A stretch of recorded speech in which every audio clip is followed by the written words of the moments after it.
No Man's Sky. Depressing review. Originally posted by Butterfly Sammy on Reddit. The game itself isn't that large. It's actually pretty modest. It is just that things are far away. Consider what you can do in terms of objectives and gameplay. On planets and moons they all have the exact same objectives. Atlas stations come in 3 or 4 flavors, but they are exactly the same layout and there is very little that changes. Atlas stations count as one thing. It is a place to visit, but as far as gameplay goes, you just turn up and say yes to get an item or no to not get the item. You learn a lot of words, but they spread them far out over an open area, so it takes you a few minutes to do it. Again, extending game time without extending gameplay. Space stations and trading posts combined count as one thing. They all operate exactly the same. They only buy and sell resources, never ships or blueprints.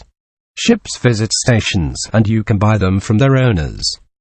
You also never get payment for losing your ship, so if you go from a ship the same size or worse than yours because you like the look of it, you still have to pay through the tits. More grind. Talking to all NPCs counts as one thing.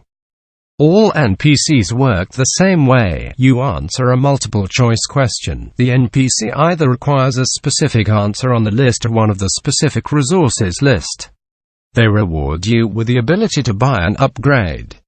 You can upset them by choosing the wrong answer, but the race will never stop speaking to you. Will never attack you, even if you only ever pick the wrong option and meet 100 of them. All that will happen is you won't get the blueprint. You don't unlock extra missions for gaining the favor. You don't lose access to anything the race provides if you never help them. Blueprints are random, so you can get everything from everyone. You can feed animals a small amount of a material. They make you wait 30 seconds and puke out an insignificant amount of another material. You can scan things. Scanning things lets you name them. Naming them gives you money. See trading. Crashed ships count as one thing. You bring it resources.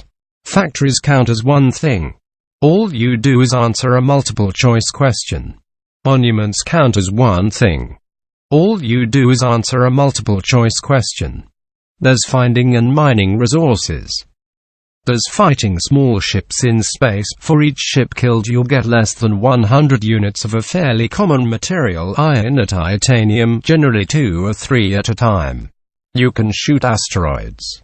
There's upgrading your suit and ship. See talking to NPCs, crashed ships, and mining resources. Warping is just a loading screen you can access after you upgrade your ship enough. It takes you to a place with a slightly different number of planets with a slightly different distribution of resources. But apart from hazardous planets, which are normal planets, you need specific upgrades to safely visit, but after you do, they yield the same things to do, if you are lucky, slightly more expensive loot. Even the method of upgrading ships, grind for loot and hope you can buy something, or find crashed ships which always are about +1 capacity of yours, so you have repaired 20 ships in the exact same way. If ships felt unique, that might matter. If you could customize, name, paint. If they handled differently. If you could customize them like cars in Grand Theft Auto, but since the difference is mostly cosmetic, upgrading ships doesn't give increased gameplay, again, just increased grind. Same with the suit and gun upgrades. Nothing you upgrade or add changes the appearance of the ship. Black holes are super loading screens that come out closer to the center of the galaxy than you would normally be able to get to. If you get to the center of the galaxy, you will be warped to the outer edge of another galaxy. With nothing new the old galaxy didn't have, and every piece of technology on your suit, on your ship and on your weapon will get damaged and you have to repair it. It takes about 30 hours of straight grinding just to fly to the center. It is your only given objective and it never stops nagging you to pursue it. The way you rotate through galaxies one after another by going to the center means you have to go through 255 galaxies to get back to the place you started the game. That's 7,650 hours, 318 days. If you leave your starting galaxy, you will never see it again, and the odds are neither will anyone else, so what's the point of spending a lot of time naming things? You literally only get money. Rinse and repeat. It is a game without a proper map, a proper objectives system, no quests. Basically, it feels like a game engine, a pretty game engine with a lot of super nice locations with interesting animals that look unique and work in their own right, but the reason No Man's Sky feels lonely isn't the vastness of space, it is because there is no place for you, no reason to do anything. You can't change anything significant, you can't build anything, there's nowhere to go and nothing to unlock on other planets that isn't identical from something on the planet you start on.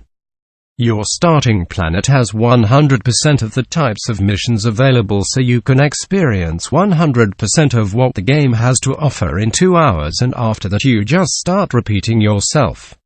No Man's Sky is a great setting for a game, but the actual game has yet to be implemented.